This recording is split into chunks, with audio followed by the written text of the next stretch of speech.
Você conhece o segundo mandamento da lei de Deus? Saberia me explicar como pecar contra este mandamento? Bom, então é sobre isso que a gente vai ver aqui neste vídeo. Eu quero fazer uma síntese do que nós vimos no primeiro mandamento, no último vídeo, e trazer algumas explicações que conectam o conteúdo passado com o de agora. Então nós vimos que o primeiro mandamento, eles tangem a fé, a esperança e a caridade, que são as virtudes teologais. Depois a questão do culto, não é? Só a ele prestarás culto, no capítulo 2095 do Catecismo. Isso tange a adoração, a oração, o sacrifício, promessas e votos e, bom, um dever social de religião e o direito à liberdade religiosa. Também não terás outros deuses diante de mim. Então, a superstição, idolatria, adivinhação e magia e irreligião. O ateísmo e o agnosticismo.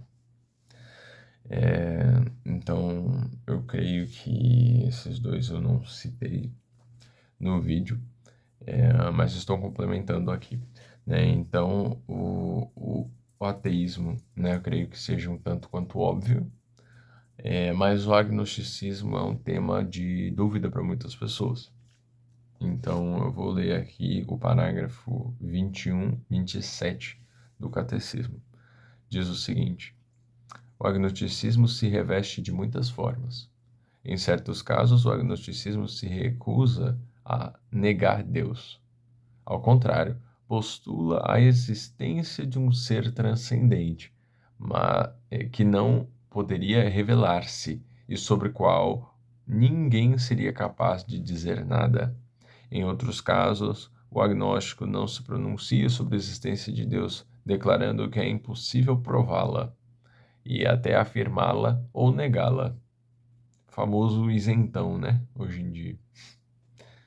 O agnosticismo pode, às vezes, conter certa busca de Deus, mas pode igualmente representar um indiferentismo, uma fuga da pergunta última sobre a existência e uma preguiça da consciência moral. Com muita frequência, o agnosticismo equivale a um ateísmo prático. Bom, então, considerando tudo que nós já falamos no último vídeo, sobre a moral e sobre o dever de colocar Deus no seu devido lugar, creio que não tem mais, né, o que ser dito, né? Deus já nos esclareceu aqui através da igreja, né? Um outro ponto ainda do primeiro mandamento, que engloba, né, outros pontos que nós lemos aqui, a idolatria, etc. Não farás para ti imagem esculpida de nada. Isso consta no livro do Deuteronômio, também no livro do Êxodo. Então, é comum algumas acusações dizendo que a Igreja Católica mudou os mandamentos, porque tirou a questão de farás imagem para ti, né? Mas isso está dentro, né, do primeiro mandamento. Então, não é que a igreja mudou, não é? Mas, enfim, vamos ver aqui o que o catecismo nos diz a respeito desse tema tão polêmico. O mandamento divino incluía a proibição de toda a representação de Deus por mão do homem. Deuteronômio explica uma vez que nenhuma forma vistes no dia em que o Senhor vos falou no Horebe, do meio do fogo, não vos pervertais, fazendo para vós uma imagem esculpida de forma de ídolo. Isso está no livro do Deuteronômio, no capítulo 4, versículo 15 ao 16. Eu estou lendo isso no capítulo 21, 29 do Catecismo. Eis aí o Deus absolutamente transcendente que se revelou a Israel. Ele é tudo, mas ao mesmo tempo ele está acima de todas as coisas. Isso está no livro do Eclesiástico 43, versículo 27. Ele é a própria fonte de toda a beleza criada. Sabedoria 13, 3. No entanto, desde o Antigo Testamento, Deus ordenou ou permitiu a instituição de imagens. Conduziriam simbolicamente a salvação por meio do Verbo encarnado, como são a serpente de bronze, a arca da aliança e os querubins, que constam no livro do Êxodo e Deuteronômio, tá? Também no dos Reis tem uma questão das imagens, né? Diz aqui o Catecismo, continuando, parágrafo 21, 31. Foi fundamentando-se no mistério do Verbo encarnado que o Sétimo Concílio Ecumênico em Nicéia, em 787, justificou contra os iconoclastas o culto dos ícones, os de Cristo, mas também os da Mãe de Deus, dos anjos e de todos os santos. Ao se encarnar, o Filho de Deus inaugurou uma nova economia das imagens. A economia significa, na teologia, aquilo que Deus faz na terra para a salvação da humanidade, não é? Então, a partir do momento em que o Verbo se encarna, nós podemos ver uma imagem dele. O culto cristão das imagens não é contrário ao primeiro mandamento, que proíbe ídolos. De fato, a honra prestada a uma imagem se dirige ao modelo original. E quem venera uma imagem, venera a pessoa que nela está pintada. A honra prestada às santas imagens é uma veneração respeitosa e não uma adoração que só compete a Deus. O culto da religião não se dirige às imagens em si como realidades, mas as considera em seu aspecto próprio, de imagens que nos conduzem ao Deus encarnado. Ora, o movimento que se dirige à imagem enquanto tal não termina nela, mas tende para a realidade da qual é a imagem. Bom, enfim, então é sobre isso que o catecismo nos explica a respeito, né, da mudança desses mandamentos e tal.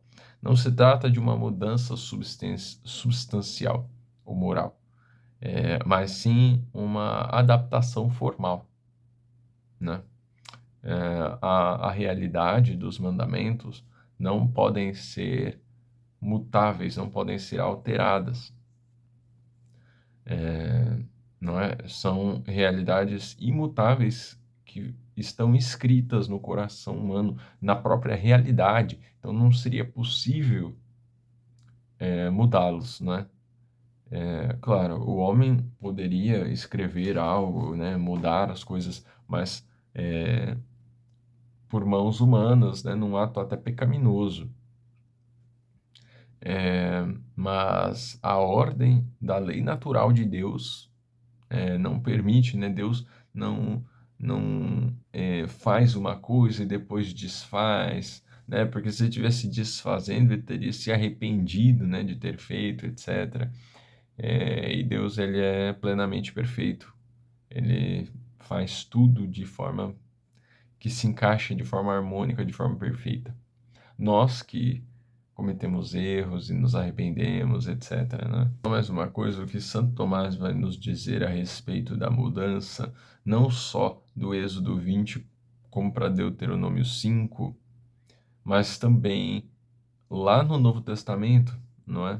Jesus ele vai apresentar uma visão nova dos mandamentos, né? Ou seja, ele pega ali e fala, olha, ouvires o que foi dito, não cometerás adultério, eu, porém, vos digo, aquele que olhar para uma mulher já peca em seu coração, né? Então, não é que ele está mudando, mas ele, como vai dizer ele mesmo, né? Ele está trazendo a plenitude da palavra.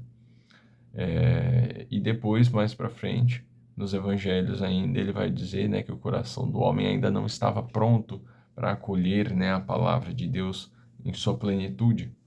Então, este é o nosso entendimento, tá certo?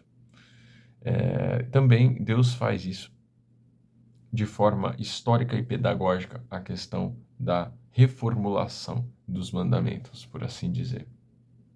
Então, é isso, né? Por razões pedagógicas e históricas. Então, o segundo mandamento, não tomar seu santo nome em vão. No Catecismo, no parágrafo 21, 42,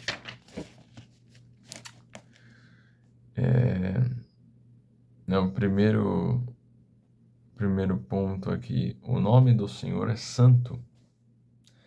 Então ele deve ser tratado com reverência, com respeito, com amor. Então tudo que foge disso já está errado. Então tratar de maneira leviana, de maneira desrespeitosa, de maneira falsa, isso tudo já fere o segundo mandamento. Diz aqui, ó, 21:42. Não pronunciarás o nome do Senhor teu Deus em vão. O segundo mandamento pertence, como o primeiro, ao âmbito da virtude da religião e regula mais particularmente o uso que fazemos da palavra nas coisas santas. Então, quando nós nos referimos, né, o nome do Senhor, não quer dizer estritamente o nome do Senhor, mas sim tudo o que abrange as coisas santas. Entre todas as palavras da revelação, há uma singular, que é a revelação do nome de Deus. Deus confia seu nome àqueles que creem nele. Revela-se-lhes em seu mistério pessoal. O dom do nome pertence a uma a ordem da confiança e da intimidade. O nome do Senhor é santo. Eis porque o homem não pode abusar dele. Deve guardá-lo na memória, num silêncio da adoração amorosa. Não fará uso dele a não ser para bendizê-lo, louvá-lo e glorificá-lo. Vamos lá. No próximo parágrafo 21:44, a diferença para o nome de Deus exprime o respeito que é devido ao mistério do próprio Deus e toda a realidade sagrada que ele evoca. Por isso, abrange as demais coisas, como a Santíssima Virgem Maria, os santos, os anjos e até a própria igreja, como o Santo Padre e etc. O Catecismo nos lembra aqui de São Tiago, que reprova, dizendo: os que blasfemam contra o sublime nome de Jesus, que foi invocado por eles. A proibição da blasfêmia se estende às palavras contra a Igreja de Cristo, os santos e as coisas sagradas. É também blasfemo recorrer ao nome de Deus para encobrir práticas criminosas, reduzir povos à servidão, torturar ou matar. O abuso do nome de Deus para cometer um crime provoca a rejeição da religião. A blasfêmia é contrária ao respeito divino, ao respeito devido a Deus e seu santo nome. Em si é um pecado grave. A questão do perjúrio, o juramento em falso ou por coisas vãs, por coisas falsas, aqui diz, o juramento só deve ser feito em verdade, com necessidade e por um bem justo.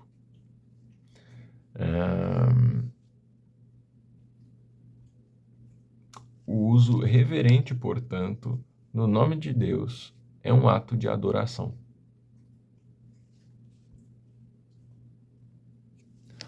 Nos diz Santo Tomás, na Suma Teológica, o nome de Deus é como a chave de um tesouro. Usá-lo sem reverência é desprezar o próprio Deus. Quem ama a Deus honra o seu nome. Nos parágrafos em diante do catecismo vão ter essas outras coisas que abrangem de modo mais pontual. Então, no 2150, o nome do Senhor pronunciado em vão, e ele discorre sobre o tema. No 2156, o nome cristão, a respeito do sacramento do batismo, das pessoas que mudam de nome, etc. E é isso. Então, com isso, pessoal, nós finalizamos o segundo mandamento. Espero que tenha dado para entender. Deixe nos comentários o que achou, se tem alguma sugestão, etc. E eu vou ficando por aqui. Até o próximo. Salve Maria. Tchau, tchau.